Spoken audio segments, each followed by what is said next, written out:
Apologize, I was interrupted again. I'll continue.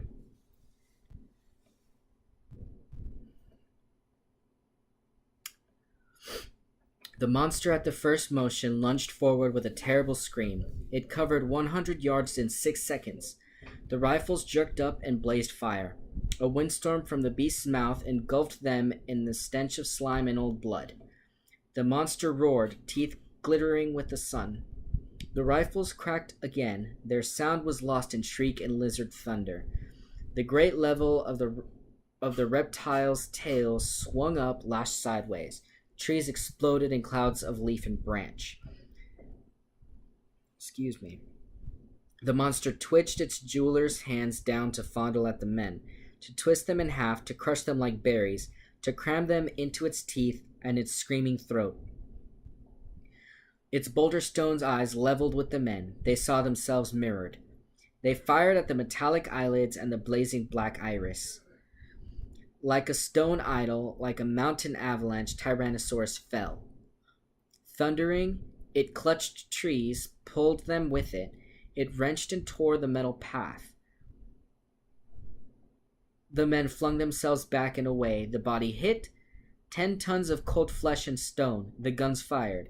The monster lashed its armored tail, twitched its snake jaws, and lay still. A fount of blood spurted from its throat. Somewhere inside, a sack of fluids burst. Sickening gushes drenched the hunters. They stood red and glistened. The thunder faded. The jungle was silent. After the avalanche, a green peace. After the nightmare, morning. Billings and Kramer sat on the pathway and threw up. Travis and Lesperance stood with smoking rifles, cursing steadily. In the time machine, on his face, Eccles lay shivering.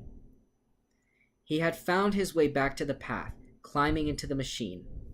Travis came walking, glanced at Eccles, took cotton gauze from a metal box, and returned to the others who were sitting on the path. Clean up. They wiped the blood from their helmets. They began to curse too. The monster lay, a hill of solid flesh. Within, you could hear the sighs and murmurs of the furthest chambers of it. Died, the organs malfunctioning, liquids running in a final instant, from pocket to sac to spleen, everything shutting off, closing up forever. It was like standing by a wrecked locomotive or a steam shovel, a quitting time. All valves being released or levered tight. Bones cracked, the tonnage of its own flesh, off balance, dead weight, snapped and delicate forearms, caught underneath. The meat settled, quivering. Another cracked sound. Overhead, a gigantic tree branch broke from its heavy mooring. Fell. It crashed upon the dead beast with finality. There, Lesperance checked his watch, right on time. That's the giant tree that was scheduled to fall and kill this animal originally. He glanced at the two hunters. You want the trophy picture? What? We can't take a trophy back to the future. The body has to stay here where it would have died originally so the insects, birds, and bacteria can get at it, as they were intended to. Everything in balance. The body stays. But we can take a picture of you standing near it. The two men tried to think, but gave up, shaking their heads. They let themselves be led along the metal path. They sank warily into the machine cushions. They gazed back at the ruined monster, the stagnating mound, where already strange reptilian birds and golden insects were busy at the steaming armor. A sound on the floor of the time machine stiffened them. Eccles sat there, shivering. I'm sorry, he said at last. Get up, cried Travis. Eccles got up. Get out on that path alone, said Travis. He had his rifle pointed. You're not coming back in the machine. We are leaving you here. Lesperance seized Travis's arm. Wait. Stay out of this. Travis shook his hand away. This fool nearly killed us. But it isn't that so much. No, it's his shoes. Look at them. He ran off the path. That ruined us. We'll forfeit thousands of dollars of insurance. We guarantee no one leaves the path. He left it. Oh, the fool. I'll have to report this to the government. They might revoke our license to travel. Who knows what he's done to time, to history. Take it easy. All he did was kick up some dirt. How do we know? Cried Travis. We don't know anything. It's all a mystery. Get out of here, Eccles. Eccles fumbled his shirt. I'll pay anything. $100,000. Travis glanced at Eccles' checkbook and spat. Go out there. The monster's next to the path. Stick your arms up to your elbows in his mouth, then you can come back with us. That's unreasonable. The monster's dead, you idiot. The bullets can't be left behind. They don't belong in the past. They might change anything. Here's my knife. Dig them out. The jungle was alive again, full of old tremorings and bird cries. Eccles turned slowly to regard the primeval garbage dump and hill of nightmares and terror. After a long time, like a sleepwalker, he shuffled out along the path. He returned, shuddering. 5 minutes later, his arms soaked and red to the elbows. He held out his hands. Each held a number of steel bullets. Then he fell. He lay where he fell, not moving. You didn't have to make him do that, said Lesperance. Didn't I? It's too early to tell. Travis nudged the still body. He'll live. Next time he won't go hunting game like this. Okay. He jerked his thumb warily at Lesperance. Switch on. Let's go home. 1942, 1776, 1812. They cleaned their hands and faces. They changed their caking shirts and pants. Eccles was up and around again, not speaking. Travis glared at him for a full 10 minutes. Don't look at me, cried Eccles. I haven't done anything. Who can tell? Just ran off the path, that's all. A little mud on my shoes. What do you want me to do, get down and pray? We might need it. I'm warning you, Eccles. I might kill you yet. I've got my gun ready. I'm innocent. I've done nothing. 1999, 2000, 2055. The machine stopped. Get out, said Travis. The room was there as they had left it, but not the same as they had left it. The same man sat behind the same desk, but the same man did not quite sit behind the same desk. Travis looked around swiftly. Everything okay here? He snapped. Fine. Welcome home. Travis did not relax. He seemed to be looking through the one high window. Okay, Eccles, get out. Don't ever come back. Eccles could not move. You heard me, said Travis. What are you staring at?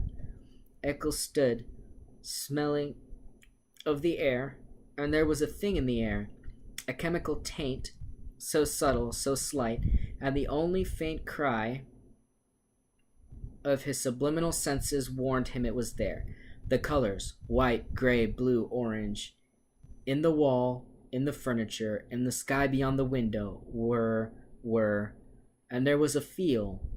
His flesh twitched, his hands twitched.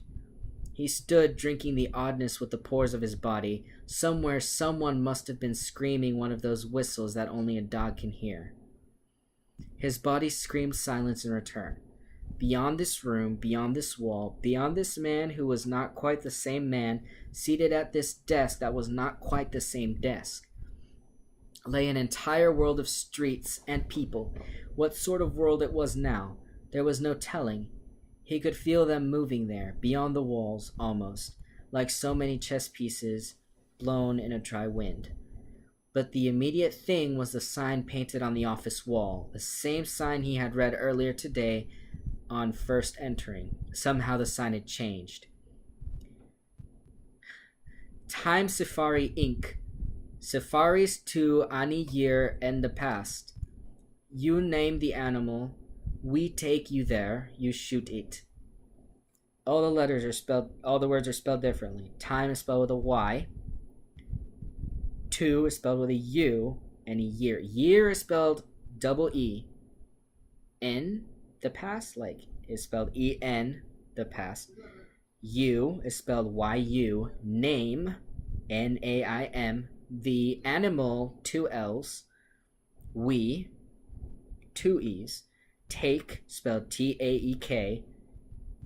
You, Y-U. There, T-H-A-I-R. You shoot it, spelled with 2 T's. Eccles felt himself fall into a chair. He fumbled crazily at the thick slime on his boots. He held up a clod of dirt, trembling. No, it can't be. Not a little thing like that. No. Embedded in the mud, glistening green and gold and black, was a butterfly. Very beautiful and very dead. Not a little thing like that. Not a butterfly, cried Eccles. It fell to the floor, an exquisite thing, a small thing that could upset balances and knock down a line of small dominoes, and then big dominoes, and then gigantic dominoes, all down the years across time. Eccles' mind whirled. It couldn't change things. Killing one butterfly couldn't be that important, could it? His face was cold. His mouth trembled, asking, Who won the presidential election yesterday? The man behind the desk laughed. You joking? You should know very well. Dusher, of course. Who else? Not that fool weakling Keith. We got an Iron Man now, a man with guts. The official's stopping. What's wrong? Eccles moaned. He dropped to his knees. He scrabbled at the golden butterfly with shaking fingers. Can't we? He pleaded to the world, to himself, to the officials, to the machine. Can't we take it back? Can't we make it alive again? Can't we start over? Can't we... He did not move. Eyes shut, he waited, shivering. He heard Travis breathe loud in the room. He heard Travis shift his rifle, click the safety catch, and raise the weapon. There was a sound of thunder.